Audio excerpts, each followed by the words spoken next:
সবাই দুনিয়ার খারাপ, শেখ হাসিনা ভালো ছিল। এখন এই পরিস্থিতি দেখতে পাচ্ছি, সবাই খারাপ, কেউ চান্দাবাজ, কেউ দুর্নীতিবাজ, কেউ সন্ত্রাসী, কিন্তু একজন আল্লামা উপস্থিত হয়েছেন, উনি সব ভালো। উনি ট্রাফিক সিগন্যালে দাঁড়িয়ে যান, বিদ্যুৎ কমিয়ে দেন, সব কিছু উনি ভালো কাজ করে। কিন্তু আমি আপনাদেরকে অনুরোধ করব, আপনারও মেয়ে সন্তান আছে 2 জন, আপনার ওয়াইফ আছে, আমাদেরও মা বোন আছে।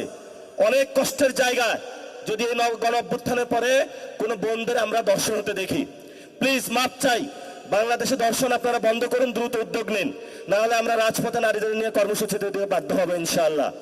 লাস্ট কথা যেটা, আমরা এখনো বিচার বুঝে পাই নাই। এই যে যারা শহীদ ফ্যামিলি আছেন, আহত ভাইরা আছেন, তাদেরকে শেখ হাসিনা খুন করেছিল, আবার আওয়ামী লীগের অফিসগুলো খুলে দেওয়া হচ্ছে। এসব ফাইজলামি আপনারা বাংলাদেশে করবেন না।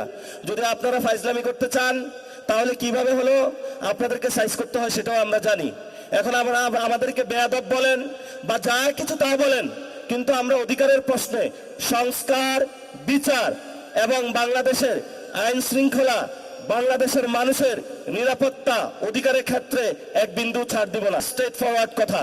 এবং আপনারা যদি আসেন, রাজপথে লড়াই হবে, কিন্তু আমরা এই ক্ষেত্রে এক বিন্দু ছাড় দিতে রাজি না।